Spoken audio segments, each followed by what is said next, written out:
Hello, can everyone hear me? Yeah, cool. So, why should developers care about SEO?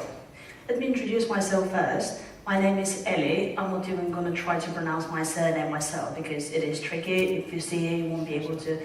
Everyone struggles anyway. So, I have been working in the SEO industry for 7 years now. I have done both in-house and freelance and SEO and agency. So I have, I dare say, quite a lot of experience in the area. And that's why I'm quite passionate about it. In the last 2 years, I've been in Vertical Leap, as you can see on the screen, which is an SEO agency here in Portsmouth. We also have a London office. And that's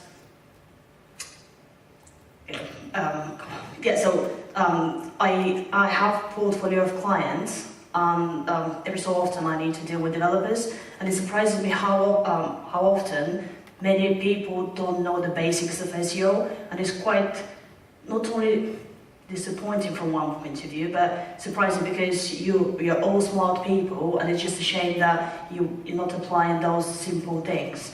That's why I decided to do a talk, because I think that I've identified a gap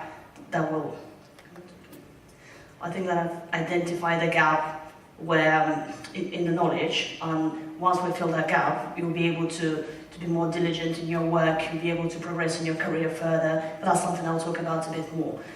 So one of the other reasons I decided to do the talk is because me, as part of this group, I'm a developer as well. Well, I started my life as a developer.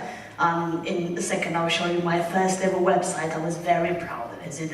Absolutely very proud. But that was 2005, so if you could have a bit of mercy, obviously. But I was using CSS, and I was using Float, and different colors, different fonts. It was just amazing. It's the best thing ever. And once I showed it to someone, and actually the website was dedicated to my IRC channel, because I used to spend quite a lot of time on IRC when I was younger.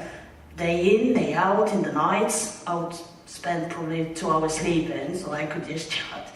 And I have a few scripts developed for the IRC, and I was quite pleased, obviously, because when you're a teenager and when you do something that other people, just normal people don't do, I bet you've already experienced that. For example, when some of my friends comes online, a little tune starts playing or something similar. So I was quite excited about that, and that's why I decided to make a website dedicated to my IRC channel. And prepare to be wowed. There you go. See? It's fascinating. And on the side over there, you have a little SMS functionality, which I was very proud of. I'm not that smart, I'm afraid, so I didn't implement it myself. I just had an iframe. However, you can see that there are different fonts. I'm not expecting you to read it, because not only the font is very small, but it's also in Bulgarian. So, I'd appreciate if no one asked me why I thought that was a good idea. Look good, but anyway. What is SEO all about? Like my website, I'd like to think that development has changed quite a lot in recent years, and that's why I'd like to point out that SEO has changed as well. Many people still have the misconception that SEO is only links or bits of content, but that's not necessarily the case. Many things have changed. We're trying to optimize for different search engines, obviously the main one being Google, with the biggest market share, but we also have Yahoo, we have the international ones such as Baidu, Yandex, and so on. At this talk, I'll mostly cover stuff for Google, because there's going to be too much information anyway for you to take in, and I don't want to bog you down with stuff that you wouldn't need in your day-to-day life. So my aim is to give you something that you could apply to your jobs, that you could benefit yourselves as developers. One of the main things SEO is responsible for is to increase visibility. Back in the days, it was all to do with traffic, but the traffic, Google has changed the game a bit, and then Google Analytics, you don't necessarily see all the keyword information, and that's why it only says not provided, not provided. That's not useful to anyone. That's why people now go to what's called Search Console, which is Google Webmaster Tools. And That's why visibility is the primary factor now for SEO. And then, obviously, the more visibility a website has, the more organic traffic it will have. And afterwards is to provide value. Value is a very important element of SEO, and there is no right or wrong way as such, as long as you provide value in terms of adding content, in terms of being clear in your navigation, in terms of the website loading quickly, being accessible on all devices as mobile friendly and so on. Adding value is something that you should do. And SEO is, and some people compare it a bit like going to the doctors. So you go there with a problem, so our clients come to us and say, well, could you increase our traffic? They say, fine, but there's no exact recipe as such, because we can't say, oh yeah, of course, there you go, tick box, tick box, tick box, and all done. Wait for a couple of minutes and it'll be done. So with SEO, SEO is a slow burner, so things get a while to be implemented and then for Google to realize the changes. And that's why some people get disheartened and think that SEO is dead, so it doesn't work. However, that's not the case. SEO in the long run works. It is beneficial for you, for your clients, and for everyone who could utilize it properly. The main aspects of SEO are on-site, off-site, and technical SEO.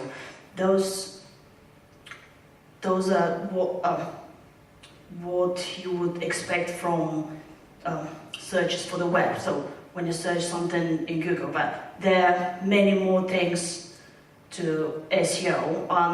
As I said, there is this common misconception that SEO is links and content and that's it. But that used to be the case actually 10 years ago. Now this has expanded to local search, voice search, Google News, apps, app optimization, social PR, content writing, adding things to the knowledge graph. Do you know what the knowledge graph is?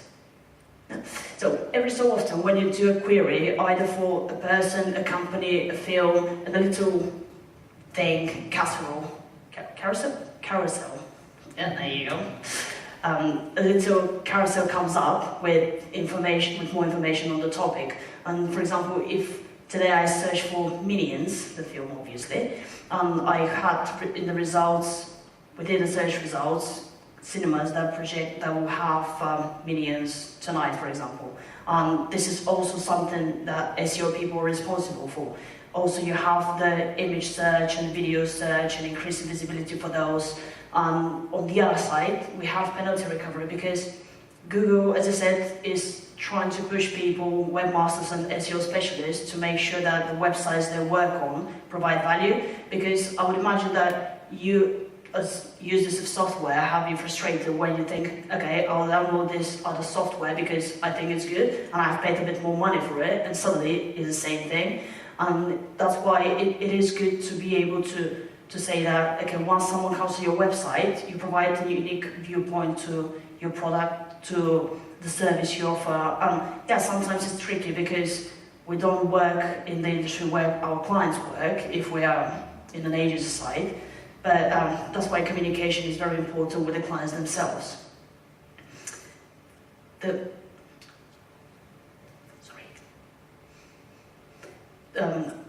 I'd like to give you a quick breakdown of the most important elements of all three main aspects of SEO, which are, as I said, on-site, off-site, and technical. In terms of on-site, most importantly, you need to have the title tag sorted out. Title tag, as you know, it's something that goes in the head of the site. It's what Google displays in its search results. So it's very, very important because this is the primary information Google searches for when it wants to rank a website.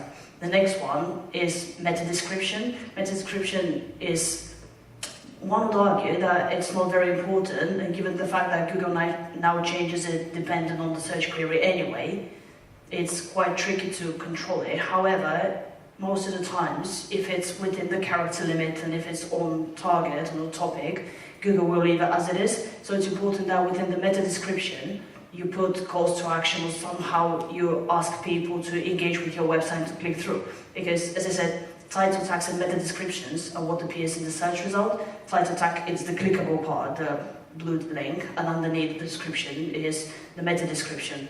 So sometimes you probably see yourselves where a website says, download this now, and you're more likely to click through, or if it answers your question somewhat and it has ... again, you're more likely to click through to find out more. Afterwards, once people on the website, it's good to have a clear structure and to see how the content of the website is laid out. Headings are a very good way to do this. Just like in a magazine or in a newspaper, you have many headings, H1 being the most important one, being with the biggest font size often, and that's also important for SEO. Now, you can have as many as you like H2s or 3 or 4s, 5 or 6. However, the recommendation is to have only one H1 per page. So you should definitely have it, and it should be no more than one. But if you have more than that, then different audit tools will just flag it up as a problem. Afterwards, after the heading, you have the content. The content, it's good to be wrapped into P tags to make sure that Google understands that the content is broken into different paragraphs, different sections. In terms of content, it's also very important that it's unique. As I said, providing value is something that everyone should be after when they're creating a website. Either the client or a dedicated copywriter or the SEO person, they're responsible to make sure that the copy on the website is not repeated from another website, or it's not repeated throughout the website. Because again, back in the days, it was quite simple to just create, if you're targeting PHP hands, you create 5 different pages about PHP hands. One of them is going to say, ooh, PHP hands is great. And then the other one's going to say, PHP hands is amazing. It is something to make sure, Google has now made it with all its penalties so that people make sure they stick to the rules and to the quality guidelines and provide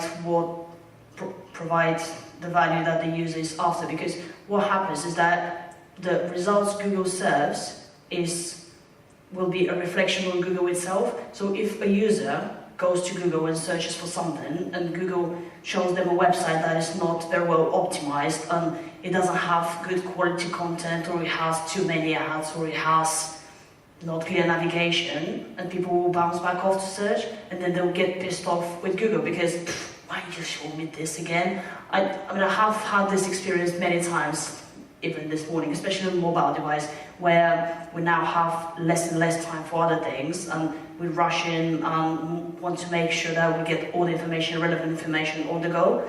One of the things actually I noticed that was a couple of weeks ago is that Google has a flaw, especially with IT stuff. So for some reason, Google made a change at the end of December on the way how it ranks websites to appear in the what's called 6-pack or 3-pack, which is the local results. So if you search for IT company or IT recruiter Southampton, Google is likely to show you completely different results to IT stuff. It will show you recruiters from all sorts of areas, not only IT, because it sees the IT as top word. It is bizarre, we have reported it, but obviously because SEO is not bringing Google money as such. I mean, if it was paid search, fine, 3 minutes later it's going to be done. But because it's SEO, they don't tend to be so proactive, and they're not very open about what's happening, and they're not very clear about what kind of changes are happening and what actually makes a difference to a website. So it is a bit of a guesswork. Obviously, they have established some guidelines, but as I said, that's why a bit earlier I referred to it as being a bit like a doctor. They don't know straight away what's wrong with you. They need to do a bit of tests, and then they need to analyze them, try those pills. How many of you have seen House in No? Good. Well, it is a similar thing. If if you can recall any episode, it's pretty much the same first. Oh, it's going to be lupus. No, it's MS. Oh, no, it's something else. And until he gets to what the problem is. With SEO, luckily, over time, we have seen that some things kind of stick and are important all the time, but then sometimes for some other features and new stuff Google introduces, we need to make a bit of educated estimates as to how this will affect a particular website and so on. One of the things that Google, it's not very recent anymore, but it was last year at some point, is decided to make everyone move from HTTP to HTTPS. Well, it said, yeah, it's going to have an impact on rankings and so on, and 5 days later, and they said, actually, maybe it won't have that impact. And then all the people who went to HTTPS, because once you have the change, you need to make sure that you have 301 redirects in place, and that reduces the link equity. So all the other websites that were linking to your website originally, they now link from page A, which is the third-party website, to page B, but instead of the link going this way, it goes through page C first and then goes to page B, which, as I said, is a roundabout way of going straight away. So you either have to go through the process of contacting every single person, every single webmaster who has ever linked to you and ask them to update the link so that the link equity is protected, or you just need to go with it, I guess. Yeah, there were sites actually in the industry that decided to move back to HTTP because they didn't see the value. And now recently, it was last week or the week before that, Google again said that maybe it's good to move to HTTPS. Obviously, from a professional point of view, I believe that if there's nothing to protect, because sometimes you have websites that just text, informational, they have no data capture, no transaction. Why do you need HTTPS? Why? Because some people, as I said, go blindly by what Google says straight away, and they find themselves that they now need to change back, and they duplicated work for no reason pretty much, and actually some of them lost traffic because of that link equity I mentioned.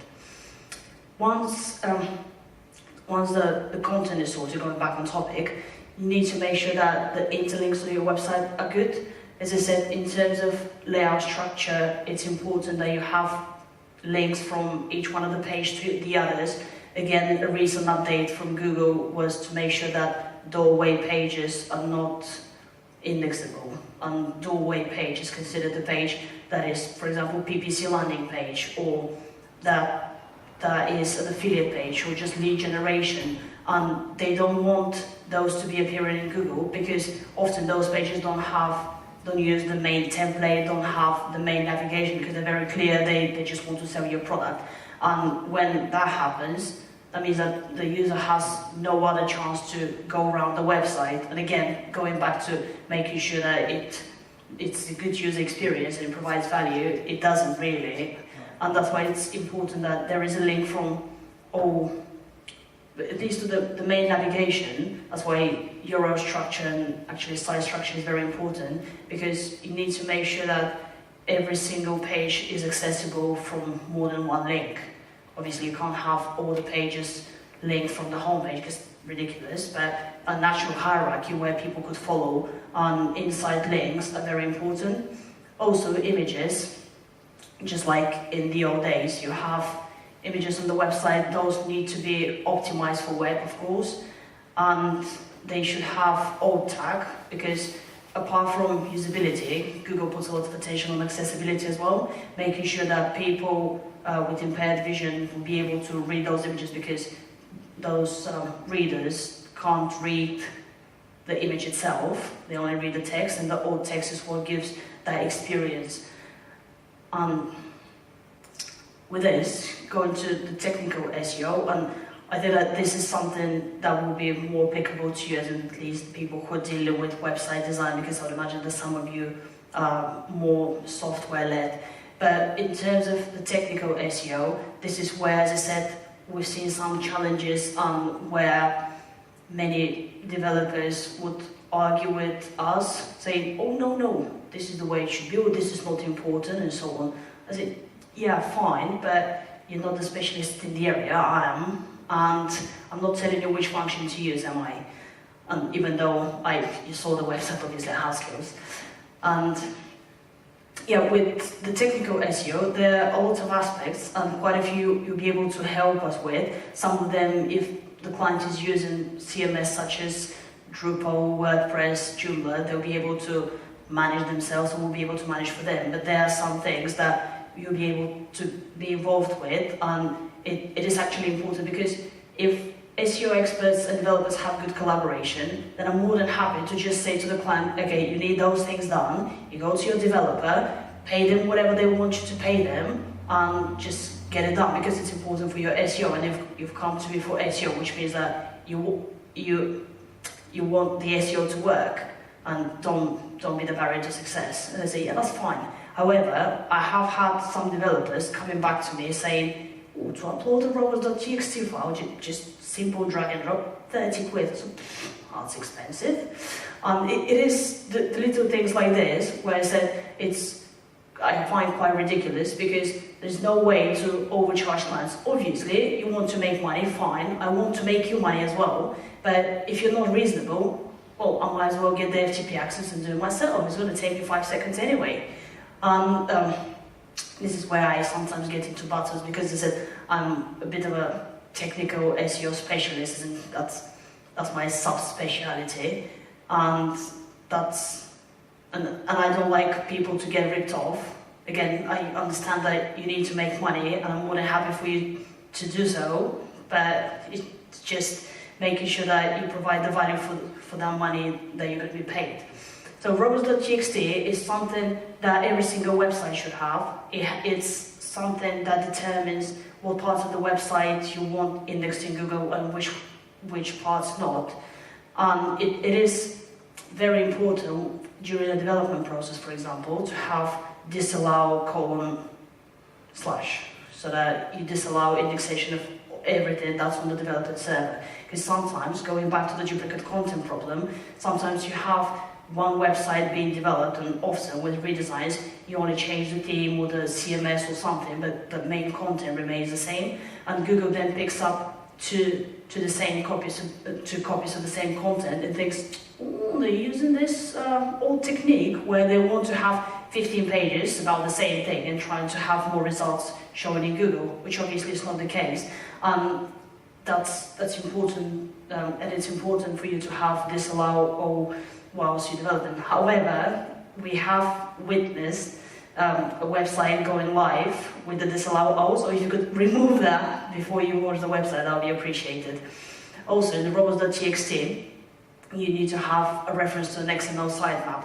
An XML sitemap, there are all sorts of generators. If you fancy, you could just create your own one, but it's quite easy to do anyway. And in the robots.txt, as I said, there should be a reference because it will make it easier for search engines to know which pages of the website to index. Because sometimes, let's face it, there are pages on the website that are only useful to the user when they're on the website already, and there's no point of showing those in Google because they're not going to add any value to it. So, for example, we have estate agent clients, and you have the URL with the actual property, and if you want to request a viewing, instead of a pop-up or doing it on the page itself, it goes to /viewing. If someone sees that in a search result, they're not going to click on it because they haven't seen the property, so how would they know to want to request a valuation or to request a viewing? And that's why, ideally, you should disallow those from indexation and obviously not include them in the sitemap. And those are called utility pages. Afterwards, you have the htaccess. Htaccess is, it's a very powerful thing that where one mistake could take the website down, you could panic, obviously you won't have to. And it's something that we use every so often. Again, it would be ideal if I could send a request to a developer to say, okay, improve the site speed. There are tools such as GTmetrix or Google-based Speed Insights that give you a bit of tips and hints as to what you can improve on the website in terms of speed. And for example, it says, okay, enable caching, defer JavaScript parsing. And other technical terms that I don't necessarily understand. there is something else to enable gzip compression. So all those things, sometimes actually they just give you the piece of code and you could copy and paste, it's easy as that. Sometimes depending on the server, if it's a Windows server, you have to try and go around it because there's no htaccess file as such, unless it's i7, I think. Yeah, there are ways around it, but again, making sure that the website loads very quickly, especially on a mobile device, where we often use 3G connection, and if it takes a while, you're very likely to just go back and go somewhere else. Also, on a mobile device, Google is now testing a new little label. You probably already seen the mobile-friendly one when you search for something, and now the next label will be slow website.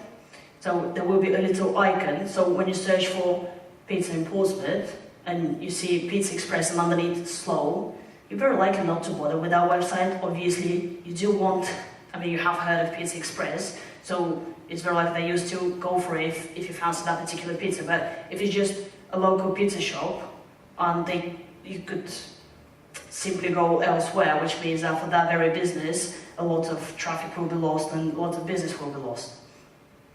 With the URL structure, as I mentioned earlier, it's important that each URL, each link is accessible via multiple pages, and the URL structure has a hierarchy that is easy to understand, that is logically that is logical. So you don't have, if you have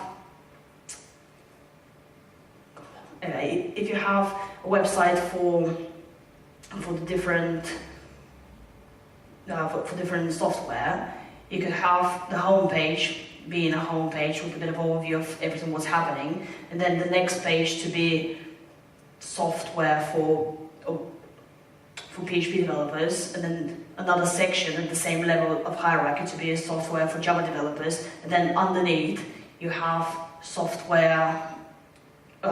You have the different software that's available for PHP developers or Java developers respectively, and under each one of those pieces of software you could have features or requirements or something like this. As I said, as long as it follows a logical thought, that'll be good. I mean, you're brilliant with logic anyway, because if the first if doesn't work, it's not going to go to the next one anyway, and it is an important role for you to make sure that everything is structured and everything flows in a way that another developer or the user could read it.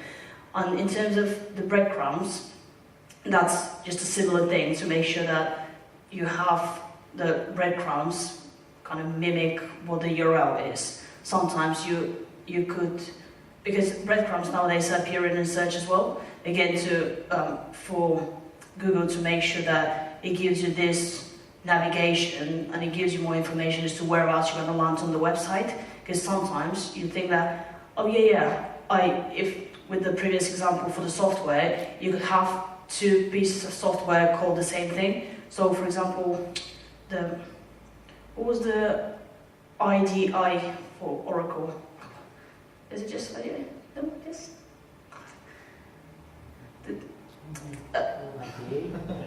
Eclipse or NetBeans, but yeah, okay, NetBeans. Let's assume, because I'm not quite sure, that you can develop with Java and PHP on that one, and it will be in that previous example. It will be under the software for PHP developers and under software for Java developers. But if you want the specific information about PHP developers and Google lands you on the Java developers, that's not going to be a very good user experience for you. So then you have to try and find out whereabouts the other information is that you want to find this. And that's why Google started to show the breadcrumbs, so that you know where actually you're going to land and whether you want to click on that very result or you want to go elsewhere. And structured data is something, bless you. Structured data is something that in recent years has become bigger and bigger, and it will become a very important thing, because structured data is what will be responsible for returning results for voice search, where content is just content on the website. Structured data could tell you about the context of that content. So for example, with our lovely sponsor Spectrum IT, where the company name is Spectrum IT, but as I said, because Google sees IT as a stop word, then it's quite important to make sure that we mark it up properly. So it says, this is a company name, and this is the industry it works in, and this is this, and this is that. There are all sorts of structured data markups available under schema.org. It's one of the most popular ones is for local business. Again, because you could have all sorts of names of streets or addresses and so on the page. So for example, if Spectrum IT have the offices for each one of the companies they offer work for, if they have it on their website, then Google might think that, oh, this is their address and this is their address. And suddenly, oh, they have 70 addresses, how does that work? And that's why it's important that you take control of this and you say to Google, okay, here in the footer is where the address actually is. So that when someone afterwards searches for recruitment agency in Southampton, then Google says, oh yeah, they are in Southampton, even though, I know that they mostly do South Coast, but let's say that they had a position in Birmingham, so they wouldn't show them in Birmingham because they would know that they're in Southampton, and the other way around, obviously. So the other type of structured data is the star rating and reviews. That often, when you're searching for some kind of software or product, you see the star ratings appearing, and this is based on structured data again, because Google will not be able to necessarily recognize that something is a review or this is a star rating, but if you tell it by this structured data, when it's implemented properly, then it will understand that this is what it is, so it needs to show it in the search results.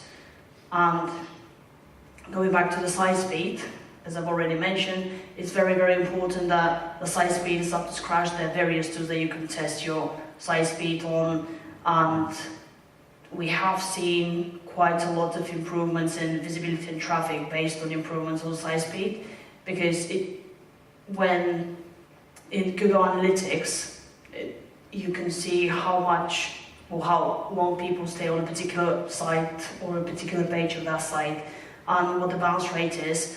And although Google claims that it doesn't use this information because it's encrypted and it's private, as I said, it keeps saying that it uses something, but it doesn't really, or it does something and it doesn't tell us. We have identified that the higher the bounce rate on particular pages, the less likely it is to get in search and to get more visibility, which means that if the bounce rate is high because of the site loading speed, so if someone has clicked and then tapped on the phone or clicked on the computer, and then they have to wait for 2-3 seconds before anything happens, and then they straight away bounce off the website, that's almost 100% bounce rate. And it is important that we fix this problem, because then we'll give each one of the pages on the website a chance to rank, and obviously the more quality pages rank in Google, the more likely is someone to click on them and for the company we work for, the client we work for, to get the business. The header statuses is also something that is very important. So for example, when a page is not found, please put 404, because there are many CMSs, either custom built or some CMSs that I'm not even sure why they call themselves CMSs, because they're very random, use deprecated functions, don't work. Anyway, and I'm often surprised how our clients manage to find those, because I've never ever heard of them. However, sometimes you have different URLs that don't exist but return 200. And again, if Google picks that up, that means that it will get many pages in its index. And we're going back to the fact that if it sees 70% of the website being pages with hardly any content, because they're those pages that don't work anyway, then it will devalue the whole website, and it might even cause the website, it might get the website a penalty. So it is very important that what's in Google search is what you want Google to see and what you want your clients to see and to find. With the header statuses, it's something that you can control, as it were. Also, when you make changes, most of the times nowadays, probably over 98% of the times, you'd use 301 redirect. 302, it's a temporary redirect, but what is temporary? Isn't rarely someone just moves something and then leaves it back. And also, an important thing to know is that with 301 redirect, the middle page disappears from search results, whereas the 302 stays in search, which means that if you have page A linking to page B, then, and if the redirects to 301, then after a certain time, probably a week or so, when Google realizes the changes, it will drop page A from the search and you only have page B in the search. However, if it's 302 redirect, you have page A and page B. Although when someone clicks in, as in the user themselves, they will still go to the page B. From search engine's point of view, they will still index both pages. Again, they'll see that they might see this as manipulative, trying to make users go to where you want them to go rather than where they want to land and get the information they want. Another thing is canonicals. That's a tongue twister. Canonicals is a way to tell Google that some pages are have the same content for a reason. So, for example, if you have a website for flowers and you have 5 pages about roses, and one of them is for red roses and yellow and blue, purple and whatever, and obviously underneath the information is going to be the same because it is still roses. Canonicals are a way to tell Google that actually all of those relate to one single page. You have to choose which one the main page is. It just canonicalizes all the other pages in a way to say those are variants of this main page. And that's how, even if you have the 5 different ones in the search results, Google will not think that this is manipulative because you've explicitly said that, well, listen, I'm aware of this and I have made some changes to prevent it, so you just deal with it. Sorry.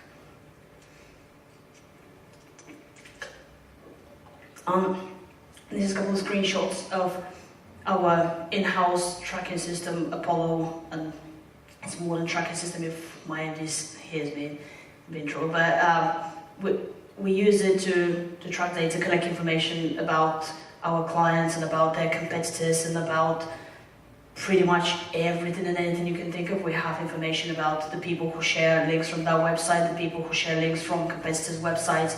We have information from SEMrush about keyword density and keyword competitiveness, and we have related search information coming in, and all sorts of information. But for this particular example, I've got graphs from Google Webmaster Tools, Google Search Console, because in Google Webmaster Tools itself, it only keeps the data for 90 days, and what Apollo does is that it just keeps that data for as long as we've had it.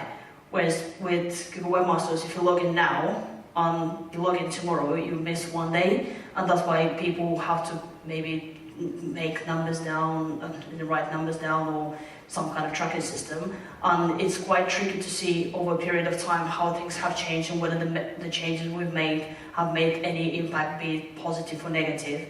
Apollo gives us a great way to see this, because sometimes 3 months period, even though many people and businesses claim that they don't suffer from seasonality, they do. If you look at 3 months period, even if it's especially if it's over Christmas, for example, you see the drop in, before Christmas, where everyone's on holiday, and then the peak in January is like, ooh, see, we've done a great job here. It is important to be able to correlate this over a period of time, and the more the better, obviously. Those 2 particular ones, where the first one is from what's called local citations, and local citations is a safe way of building links. That's something that Google uses to determine which websites to rank in those 6-pack, as I mentioned, with the maps. The reason they're called citations, not links, is because sometimes those websites that we submit the business details to, such as yo.com, yo.co.uk, those highly authoritative ones, rather than at seolink.com. And you get, sometimes you get the business details there, but there's no link to the site. However, as long as Google sees the NAP information, which is name, address, and phone number, and it's consistent throughout all of those, there's a list of 65 at the moment that Google uses for the UK. Once it has all that information and it sees that those highly authoritative websites confirm that this is where you're based, then Google uses this and shows you for more related queries. Because in terms of location-based search, there are two ways to it. One of them is if you search for Chinese restaurant with no location specified, Google, based on, especially on mobile, Google will see whereabouts you are in the country and will try to show you results that are very relevant to you. Because if you're in Portsmouth, it's highly unlikely, unless you specify so, that you need something in Stansted. And also, if you want obviously something in Stansted, when you at the moment in Portsmouth, you probably type Chinese restaurant Stansted, and that's the other way to do a location-based search. The first screenshot shows how a client of mine, a solicitor company here in Southampton, has started to be more and more prominent as over the course of 2 years almost. You'd see that at the beginning there was hardly anything. They had less than 1,000 impressions a day, and that was only for Southampton-based related queries. Because when we're looking at the data, we can't necessarily say where people were, so we can't say, oh yeah, they were in Southampton at the time of doing the search. That's why we're going to count this visibility towards the local visibility. Now they started to appear more for divorce solicitors and or other divorce solicitors Southampton and only solicitors Southampton and so on. And now the more, as you can see, the graph is going up and up, and the more, it's like a never-ending thing, because the more visibility it has, the more traffic it has. The more traffic it has, obviously, given that the website provides value once people are on the website and they see the information thereafter, then the more authority Google will assign to that very website. And then the more authoritative a website is, the more likely it's going to get more visibility. And sometimes that's why you have Wikipedia appearing for pretty much everything nowadays, because they have the authority and they've had it for a long, long time. So even if I write an article about something completely random, bananas with computers on top, I don't know, and it is likely that within a couple of weeks it will rank. I mean, obviously, because there's not going to be search volume and not competition for that phrase anyway, but I hope you get the picture. And the second one is to show what a difference a title tag can make, because this is for one of my other clients that it's a florist in London, but the title tag on their homepage, the homepage being one of the most important pages of the website and the most visited and the most shared and so on and so on, they didn't have any location mentioned. It only said the company name -home, and Google had no idea what they did, because unless you say florist in London, it could be anything, given that now people are using all sorts of funky names for their companies, and there is a marketing agency called Marmalade on Toast. How would Google ever understand if it wasn't for something more descriptive to tell that that's what it is? Again, an example with our sponsors, Spectrum IT. At the moment, the title tag on their homepage is only Spectrum IT-Spectrum IT. And going back to the IT part of the problem at the moment, it will be far better if they say Spectrum IT-recruitment agency in Southampton or South Coast or South East or Hampshire or the other areas they have. And I believe, I mean, obviously I have no data for them at the moment, but I believe that if they track the change, if they track the progress, once they make that simple change, they'll start appearing for location-based results a lot more than they are now. Because as I said, authority is also important, so even if they have missed out on this thing, because they have been around for so long and they have been established and people have been linking to them and they've been mentioned in all sorts of publications, Google is still likely to rank them highly without this. But obviously that presents a further opportunity to make sure that they get a lot more visibility and traffic. So once we've done all the changes to the website, actually sometimes before you even do changes to a website or off-site or some kind of outreach, or even before you start the strategy, it's good to have some kind of benchmark, and benchmarks could be achieved from Google Analytics, Google Search Console.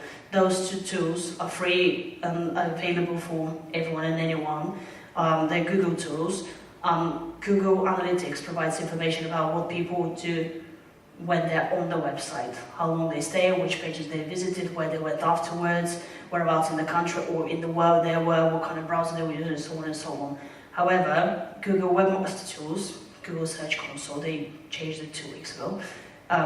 Google Search Console provides information, provides pre-click information. This means that you'll be able to see how many times a website has appeared in the search results for a particular query. Again, that gives you an opportunity to build upon this or to identify gaps, because now if we look at the Google Search Console information for Spectrum IT, and if we see that there is not a lot of visibility for Southampton related queries, straight away put in the title tag for the homepage and you see the graph you saw earlier. Also a few other tools that are useful to be able to test your work and to make sure that you're on the right path, and Google will actually recognize the changes you've made and it will rank you accordingly based on the changes you've made. Structured data testing tool, which this says on the tin, is what you can do to test whether you've implemented structured data properly. And the very last one is structured data markup helper, which is actually quite an easy thing if you don't want to spend too much time on it, or if you don't have the time, or you just want to make it quick and easier. You could just go to that thing and you highlight different bits of the text on the page, and then click finish, and Google, because you say to Google, okay, I want you to mark whatever I'm going to mark up now as local business. And then you do the markup, it's just drag and drop pretty much. And once you click finish, it gives you the ready code. So it gives you all the spam tags, where they need to be put, what kind of information goes there, and so on and so on. And it's quite easy afterwards for you to just copy and paste this, style it, because sometimes once you apply the spam tags that Google wants you to for that particular thing, it sometimes messes up your CSS stuff, so you need a bit of styling. But other than that, it just works like a charm and no need for you to do anymore. However, at the same time, you can still say, oh yeah, I spent 3 hours on this, it's going to be beneficial for you, and so on and so on, charge the money. The next one is Google Page Speed Insight. I've already mentioned about it. It's just a simple tool where you put the URL. It's on a URL by URL basis, by the way, so you can't straight away see whether there are any flaws in the website in terms of site speed. So you put a URL and then you click a button and it comes up with the results saying, okay, this passed, this failed, this passed, consider fixing this, these are the problems, and again, it gives you some information as to how to fix them. The next one is Google Mobile Friendly Test. On the 21st of April this year, Google changed the game a bit and decided that mobile is now a ranking factor, which obviously is good, but there are still many websites out there that are not mobile friendly, which again presents an opportunity for you to go to your clients and say, actually, this I dare say is damaging your SEO, your visibility, and you could potentially lose business. So how about we talk about a new project where I transfer your website to be mobile friendly, and that's another project for you, that's some more money. Talking about money, going to one of the most important things, as it were, because I mean, I appreciate it. I'm not expecting you to become SEO specialist after this talk. However, I like to think that I've built your appreciation a bit more about what we do and how we can help you and how you could apply some simple things to your own websites and so on to make sure that you're more visible in search. When someone searches for you when a recruiter, for example, searches for your name, you'll be able to control somewhat what they see. So they wouldn't necessarily see your drunken Facebook pictures, but they'll see first your website with your portfolio that features you and presents you as the specialist you are. As I said, building SEO-friendly websites pays more because you could go, when you're quoting for a new website to start with, you could say, okay, we're going to put another 500 or 1K on top of whatever the scale is, and say, but this means that you'll be able to, your website is going to be very quick, it will be responsive, you'll have the ability to change the title tags, you have the ability to implement canonicals if needed, you have the robots.txt sorted out, so Google knows what kind of information from the website to index. Just all those little things, they kind of add up at the end, and as I said, as a finished product, you'll be able to market it better. Also, you'll be able to get more business by optimizing your own website. So I had a look at Lee's website a while back, and as a title tag on his homepage, it only says his name, and that's it. It doesn't say developer, it doesn't say anything. So if someone is looking for his services, if he wants to do some freelance work, I'm not saying he will, but if he wants to do some freelance work, he could, and someone searches for freelance developer Portsmouth, they're highly unlikely going to find him, unless they cite his specific name, they wouldn't find him. Whereas if he puts his name hyphen freelance developer Portsmouth or freelance PHP developer, if he wants to be more specific, then Google is more likely to feature him in search. So when he's shown there, obviously there is more chance for someone to click on the site, because if it's not there, no one's going to click.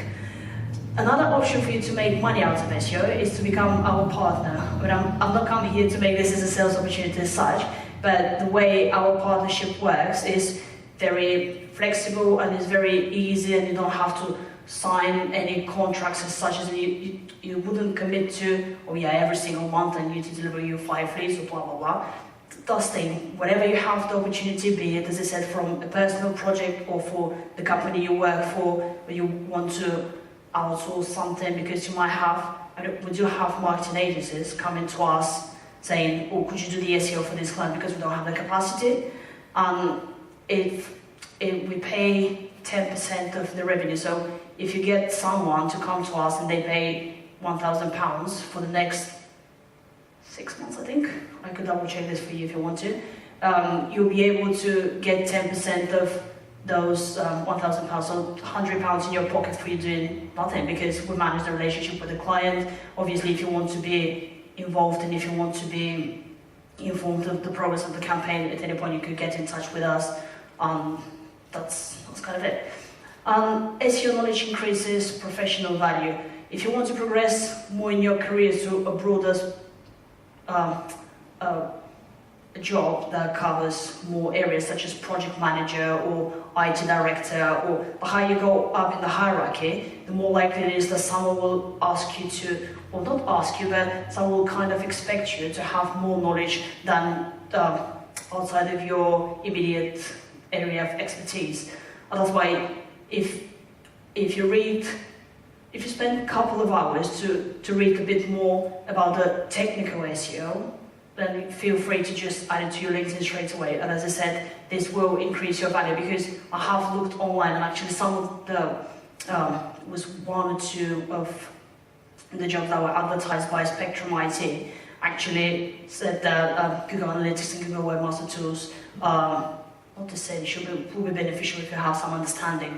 And again, if you do that, it wouldn't cost you anything to learn, because it is free. We're all self-taught, because it's not taught in universities. It's just trial and error, best practices and so on. No one could tell you, oh, you're not a specialist because you don't have a degree. at the same point, as I said, you shouldn't self-proclaim yourself a specialist because your area of expertise is development, but with SEO knowledge, it could pay quite well. I found a few ads where it says 250, 300 per day. That's for website developer SEO, and that's from jobsite.co.uk, sorry Spectrum. And again, SEO specialist with technical consultant, 35 to 40k, which is not a bad pay for something that you shouldn't be the specialist in. It's just have it on the site and make sure that what you get as an end product you're happy with, and the client is going to benefit with in the long run. And yeah, SEO could be read as simple earning opportunity as well as search engine optimization. Next one is questions. Once you get this, I hope that you've enjoyed the talk, and I hope that we've now got a better understanding of how SEO works and how we could collaborate with you. It would be good if we kind of establish ourselves one sweet relationship and just work together for the benefit of the client or for each other's benefit. Thank you. Any questions? Go on. You didn't mention anything about paginated stuff, so if you, for example, had news and you had a page to get variable, page 1, 2, you have a link rel next and a link rel previous. Yep, that's one way to do it. The other way, depending on how you've implemented it, because if you have the question mark p equals the number of the page, in the robots.txt you could say, okay, everything that has a question mark, just don't index it. Because again, we'll get to the problem where it's duplicate content, because if it's a blog post, or if it's a blog, so for example, Google will find the information from one particular blog on the blog page itself, as well as on a different page. And obviously, the more blogs you add, the further down the pages it will get. So by the time Google realizes all the changes you've made, it might end up being, okay, it's indexed that very content on page 4, and then page 5, and the actual page. So as a different example, say you were filtering a list of things, you had a search result, or you had a search page, or an index page that had 20 pages, and each page had 10 items on, and you had a filter at the top of the page, and you could filter it by, which got a get variable in, would you still index it? Because each URL, including the query parameters, would be completely unique and have different content, and also the pages would be different as well. But you say different content, but how do you mean? Because the example... So if you had a list of items 1 to 10... Yep. What will the items be? Will the items have individual pages themselves? No, just index. You had a list. So you had a list of 10 houses, numbered 1, 2, 3, 4, 5, 6, 7, 8. Yep. You have a filter at the top that says, I only want even numbers, even number of houses. Yep. So you then have a example.com/houses/search question mark house numbers equals even. Yep. Right? And the list then just contains 2, 4, 6, 8. And page 2 has then got 10, 12, etc. So the actual page has changed, but the URL contains the change which makes the page unique. How would you index that? Well, in that case, again, depending on the website, I'll probably consider creating a separate page for each one of those houses, so that there is a separate URL and we can remove all the indexation and filtering options. But sometimes I know that this is not possible for one reason or another, and then I'll try to just index everything, as long as it's not creating a redirect loop, because if it doesn't keep adding parameters after parameter, but it only changes the parameter and then changes the content based on it. Yeah. That's fine. Any questions? Go on. When you're talking about the title tag, Yes. should the title tag be site-wide or should it change? It should change, yes. Title tag should be unique per page, because again, going back to making sure that every page provides value and every page should serve a single purpose. So if you want, and the title tag being the main thing that determines what the page is going to be about, if you have 2 pages with the same title tag, that means that you might consider merging the content of those pages if the content is different, obviously. But yeah, by all means, it should be different. Anyone else? Come on. Another question. Are these keywords there? Yes. Yeah, that happened in 2006. Long gone. Yeah, mind you, there are some people that are still using them. Actually, Google is now seeing this as old technique thing and could give you, wouldn't necessarily give you a penalty, but it wouldn't give you the authority your website deserves if it sees that tag, because it would think that, okay, people who haven't removed this have not bothered looking after the website, and no. Does that cover all search engines? Yes. Because obviously we want to appease the glorious overlord, Yeah. but there are, as you mentioned, there's a number of other ones. If you were targeting an international site, a site which was internationalised, Yeah. appeasing the gluttonous overlord may not benefit you in other places in the world. So Yeah, you but think places like search engines like Baidu may still value those sort of keywords, despite the fact that Google got rid of it, whether it was 7 years ago, 6 years ago, yeah. max years ago. Well, there are, as you said, Baidu is actually one of the examples. Yandex still somewhat use them, but the lack of them wouldn't in any way be detrimental to your SEO, because as long as everything else is sorted, with or without them, it's not going to make any difference. And for the benefit of Google, unfortunately, to make sure that it's not going to hit you because of this. Yep.